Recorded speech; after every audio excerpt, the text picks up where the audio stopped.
Welcome back, listeners, to Radio Free South Bronx. I'm here in Park Chester with Alexandria Ocasio-Cortez, candidate for New York 14 Congressional District here in the Bronx and parts of Queens. So welcome, Alexandria. We're so happy to have you on the show. Of course. Thank you so much for having me. Now, this is a really great conversation to have because you are also a native Bronxite, and so am I. Yeah. So I'm really excited to see one of our own running for office. Yeah, definitely. We got to boost our fellow travelers, right? So tell me, what was it like growing up in the Bronx? Well, I mean, my story is, in a lot of ways, a normal Bronx story. My mom was born in Puerto Rico. My dad was born and raised in the South Bronx. And so my dad was born and he grew up in a time when the Bronx was burning. And so my family has this multi-generational understanding of where our community has been and where it is going and how it has grown. But also being, having a really strong experience that's tethered in the island and in Puerto Rico and spending a lot of my time up there as a child. It was just really interesting to have both of those perspectives. My dad was 29 when he had me, but he had me the same year that he started a small business here in the Bronx. And so you can only imagine how crazy that must have been. Who does that? Basically two babies. Exactly. Decided to have two wildly different babies in the same year. Everything's good, thank you. And so I grew up kind of around my whole family. When I think about it, people talk about they value entrepreneurs and stuff like that. And we have this idea of what an entrepreneur was, but when I think about it, I grew up with two parents that didn't work for anybody. My mom cleaned houses, and my dad kind of was struggling to put together this little small business for our family. And that's kind of what I grew up around. So I grew up around going to people's homes and, running the vacuum with my mom, and also kind of being in this very diner with my dad growing up too, and seeing, just being around those kinds of efforts. A lot of my family is from Hunts Point, Longwood, Southern Boulevard area. So I grew up a lot around there, and school shopping at a Cookies, and, and when you grow up, you think you're cool, you go to Rainbow, and all that kind of stuff. So I was saying earlier that we live parallel lives. So I was born and raised in the South Bronx on 161 in Grand Concourse, but now I live on Fox Street, corner of Avenue St. John. Wow. So I'm right near that Southern Boulevard area. And honestly, it really does feel like you're in an independent Caribbean nation of Southern Boulevard. There's dominoes being played at every corner. There's bodegas selling items that you can't normally get in other stores that are desired by people wanting stuff from back home, certain medicines and stuff. There's people sitting out on the stoop talking and hanging out. And it just, it's just buzzing with life. And I think that that's the way I see the Bronx, buzzing with life and community. And even if we are, in that area, the poorest congressional district in the nation, even if we have nothing financially, we still have family. Yeah, and I think there's a lot to be said about that as well, in that community, in a way, is a huge value. And you also think about what community provides as well, because when you look at income, how much of people's income goes to something like childcare, for example. And when you have a really strong community, those costs are kind of covered. Abuela watches the baby, or your neighbor watches the kids. And that's the New York that has traditionally existed, and it's a New York that's under assault. A community-based New York where your neighbors, where and Hunts Point is still very much that. I walk around with my niece, and my niece is this huge ham. She's got this big, beautiful curly hair, and she's a total clown and super charismatic, and she's 10 years old, and she walks down the street, and people. I was walking down the street with her a couple months ago, and literally people come out of the barber shops to say hello to her because she's like a little local celeb, you know, but that is the value of community. Like, it really, really is. And when we talk about like some of the issues that big money has, you know, when we start throwing up these luxury developments in communities that have never had them before. And tearing down our small businesses that hold, it's not just a barber shop. It's not just a hairdresser or nail salon or a bodega. It really is a family of entrepreneurs. Like you were saying, your father may have been the one opening the business, but your whole family was involved and you grew up in it.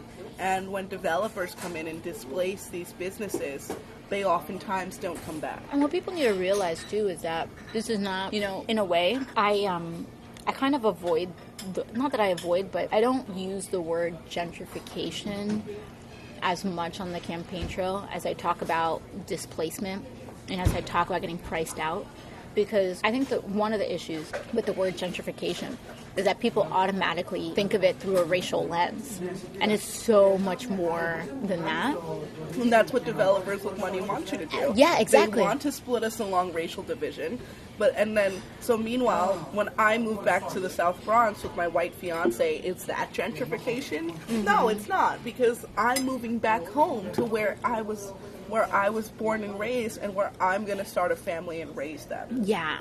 And I think that's, you know, there are, of course, those dimensions to it, but, you know, I talk to a lot of people who, for example, are moving into these communities, and they, you know, there's some people that feel kind of guilty about it, and they feel bad about it, but for me, you know, what I tell them is, like, you don't,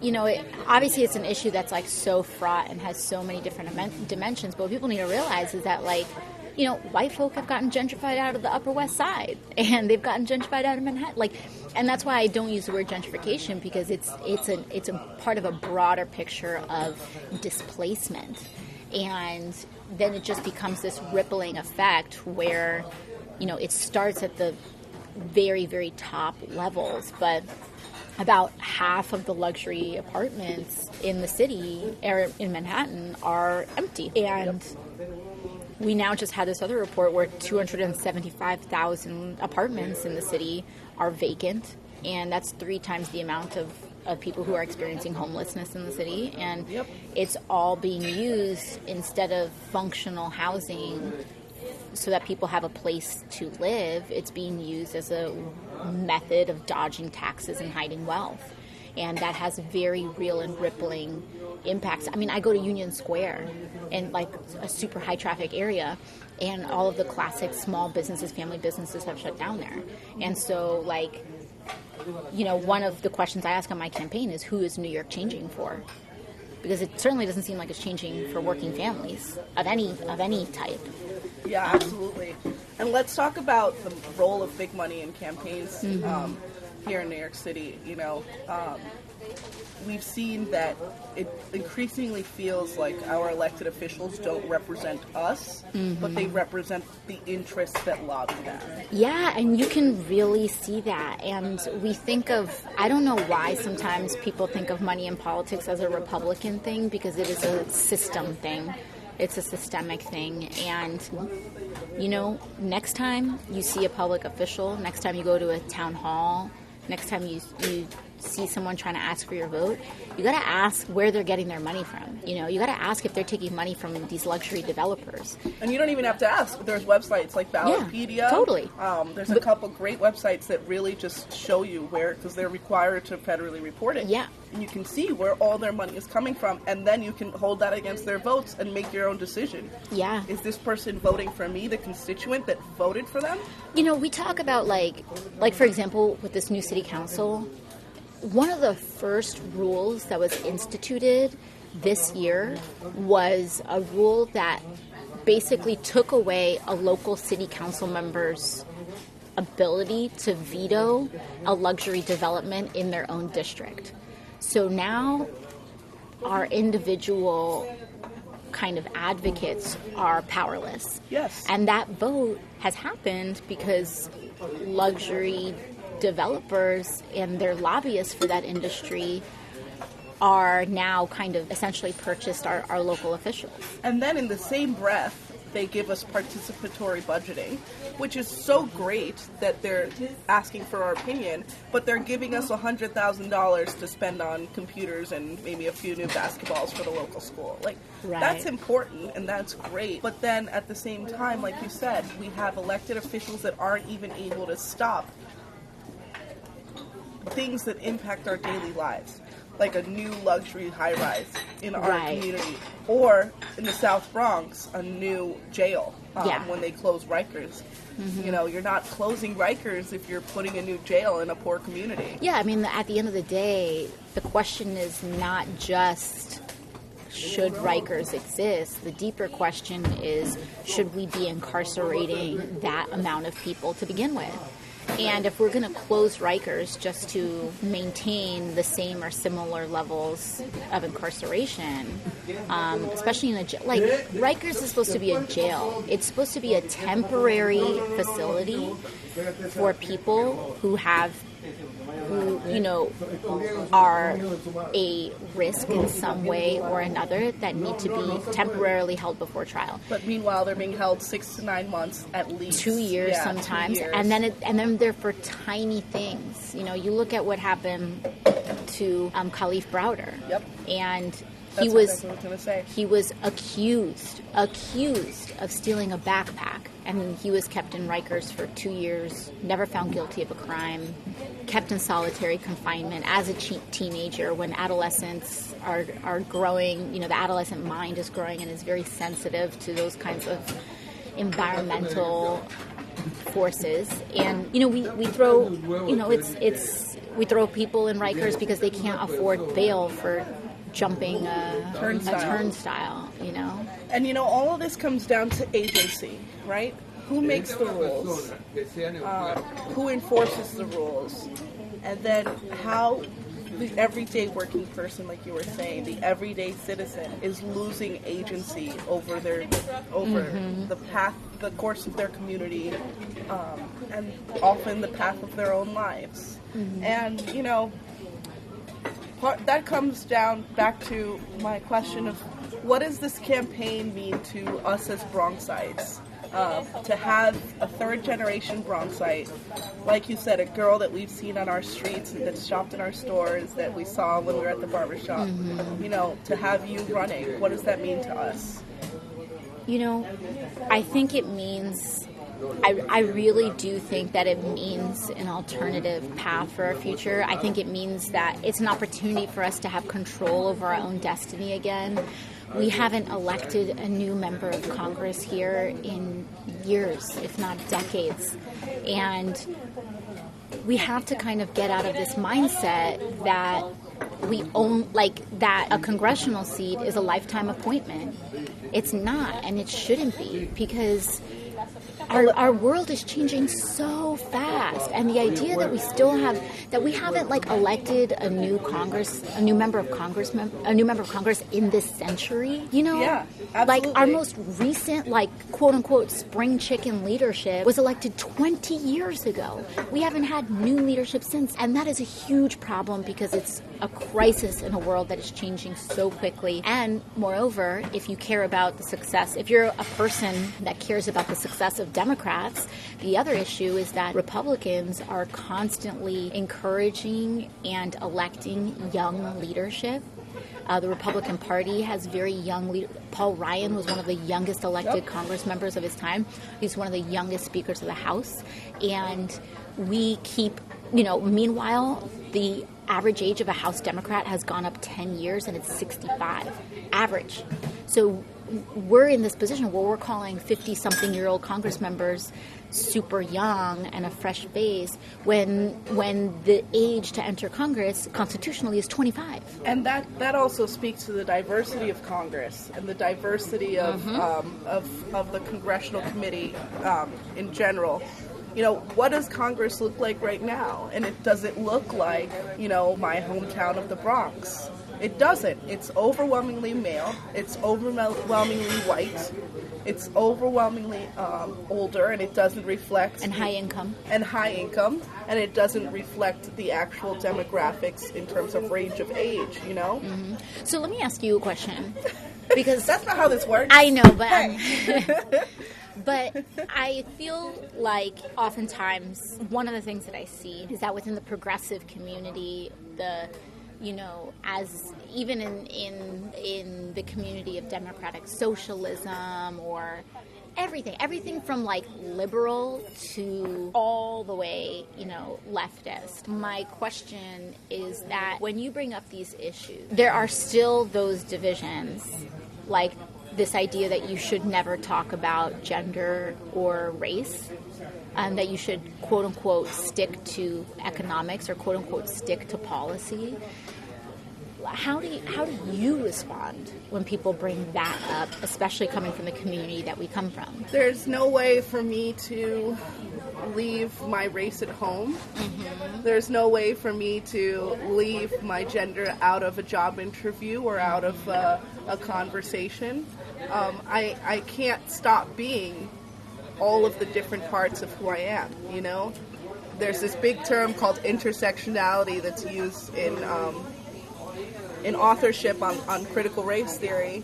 And intersectionality says that you exist at the intersection of all the different parts of who you are. Mm-hmm. Your political views, your race, your gender, your sexual orientation, whether you're married or not, whether what kind of job you have, your socioeconomic class, you're at the intersection of all of that. And we can't not talk about race and gender when every other politician makes judgments based on it, right? So just because you're not talking about race doesn't mean you're not voting based on it. Just because you're not talking about gender doesn't mean that I don't continue to get paid for, 63 cents for every dollar my white fiance makes. Mm-hmm. And if we continue to not talk about it and not bring it up, that's what perpetuates the systemic issues in our country. Yeah, I know. There's like this idea that if we just don't talk about it, it's going to get better. And I have never heard of a problem that has been solved by ignoring it. Well, look at Me Too, right? Yeah. So we persisted in our false reality that no one was being sexually abused by people in power, that no one was being sexually abused in the entertainment industry or by politicians. But it was a false reality. Mm-hmm. And by putting it into the limelight, women have been able to come forward with their experiences and protect other people. People were drugging other people. People were literally harming other people. And if we don't have these people held accountable, they'll continue to do it. Yeah, no, for sure. I mean, so we had this whole recent... Everything fine? Yes, thank you. Thank you so much. We had this whole recent issue, for example, with Eric Schneiderman. And he was like this progressive lion, right? He was a champion for women's rights. Right. And so I sent out an email to my list. I got it. And I felt like it was something important that we had to talk about. In that moment. And not wait about it. Exactly. And I didn't want to wait about it. I don't wanted to have a response. And because you know what? He resigned the next day. Yeah. He knew that his time was up. And the thing is to me, the amount of emails that I got a lot of positive emails. I got a lot of thank yous in response. Thank you for talking about this. Thank you for saying this. But I also got a lot of emails. I was like, stick to the issues, as if this is not an issue. Yes. And sexual violence is an issue because it's happening to people. And the thing is crazy because I literally said in that email, this is not about identity politics. This is about the actual consequences of not having representative leadership. And the way I feel is if you're a working class person and you are frustrated that the needs of working class Americans aren't being represented, how do you think women feel? How do you think people of color feel? Yep. What? No, and if I'm going to live as a subclass citizen because of my race and because of my gender, then like, who am I not to talk about it? You know, the reason why Kanye gets to say that slavery was a choice is because 400 years of slaves before him suffered. And we have the opportunity now to be visible and have our voices heard that our ancestors couldn't even imagine having.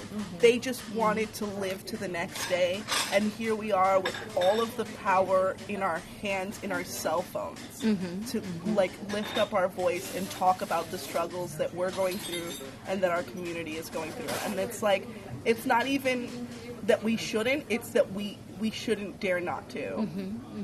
Absolutely. I completely agree with you. And I think what's important too is that we have a lot of work to do. You know, I talk a lot about what's going on nationally, but I think that the most important work that we have to do is the work in our own backyard. And whatever your backyard is, whether you're in a DSA meeting or a working group, whether you just go to your workplace or your office or your neighborhood, the most impactful work we can do is the work in our own backyard. Absolutely. And it's time to, like, you know, if you want to impact things on a national level, it's almost cliche to say all politics is local, but seriously, if you want to impact politics on a national level, you need to knock on every door in your building, and you need to say, this girl is running for Congress. Maybe not girl, this woman. I do it myself, man. It's internalized. Yeah. But hey, like, and we need to support her, or whatever the issue is. Do you know about Medicare for all? Do you know about these kinds of issues? Yeah. That's, you know, the world doesn't change in the pages of the New York Times. The New York Times reports on the changes in the world, and sometimes they don't even do that. And so we gotta do it. Like, the world doesn't change in the pages of Politico. The world changes in our buildings. And like, so me and my friends always sit on the couch playing video games and complaining about things that are going on in my life, but like, don't come up and complain to me if you're not voting. Don't come up and complain to me if you haven't volunteered on a single political campaign. Don't come up and complain to me if you're not organizing in your workplace. Like, I can't, if you haven't exhausted your own, like, there's so many resources at our disposal. My fiance is creating a petition right now to get a 401k at his job. Wow. And that's, like, that'll impact every employee coworker that he currently has, and anyone who's hired in the future. Yeah.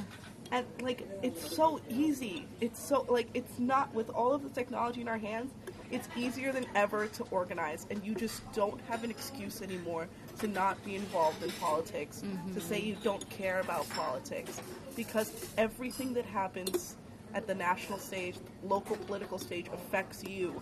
Yep. And they're going to make changes to your life, whether you speak up for yourself or not. Yep. Totally. 100%. And I guess we're coming to the end. And, you know, I'm very thankful for you to talking to our listeners and showing your heart for our community, which I haven't felt from some of the other current elected officials. And, you know, talking about that listener that says, I don't care about politics, I don't care about who gets elected, they're all the same, nothing's going to change in my life, I have limited time and resources, why should I volunteer for your campaign? Well, first of all, I completely understand that kind of setup. I completely understand those limitations, whether they are resource or time-based.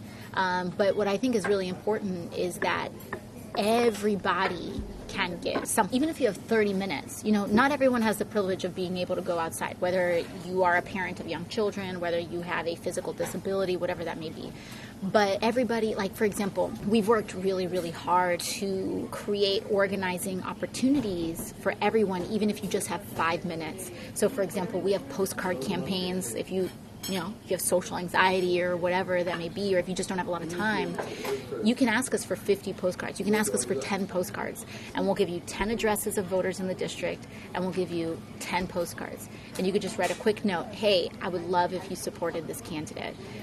You can pick up 30 minutes and do 30 minutes of phone banking. We have text banking. And the thing is if we want our lives to get better, this is the work that we have to do. If we don't do it, life is just going to get harder and harder and harder. If we don't do it, then someone who doesn't represent your views, someone who doesn't know what you're going through, they will do the work. Mm-hmm. Mm-hmm. Or another elected official will pay somebody to go out and knock on those doors in your place. Mm-hmm. And at the end of the day, the people who get to decide what your neighborhood looks like, what your rent is, what your childcare costs are, how much you have to pay for health insurance, every aspect of your life is regulated in our society by politics. And we can't allow those decisions to not be made by our community any longer. Absolutely. Absolutely. And if we don't do the work, someone else will. And that someone else is not working in our interests. So we got to be out there, even if it's 2 minutes, even if it's a day. We got to be out there. And where can they go to get connected to your campaign? Twitter, Instagram? Yeah. It's all of our social handles are at Ocasio 2018. So that's OCASIO 2018. And website, Ocasio2018.com, Twitter, Instagram, Facebook, Ocasio 2018. And I know for a fact that she answers her emails and she answers her tweets. And if you have any other questions that we didn't cover in this interview, feel free to reach out to her in her campaign. They will get back to you. And, we've always said the Radio Free South Bronx doesn't endorse candidates. But if I had a hat to throw in this race, which I don't because I live in the South, I'm just beyond her district line. But just because I'm not in her district doesn't mean that I'm not going to step up and work for this campaign. Because you know what? If no one's running in my district, but someone's running in the district next door, I know I have to go and help out in that campaign. Because even if there's an arbitrarily drawn gerrymandered district line in the Bronx, everything in the Bronx is tied. Everyone in the Bronx is tied, and our liberations are tied. Yeah, absolutely. So I'll definitely be there to help out on your campaign. Yeah, totally. Thank you so much. Thank you so much for coming.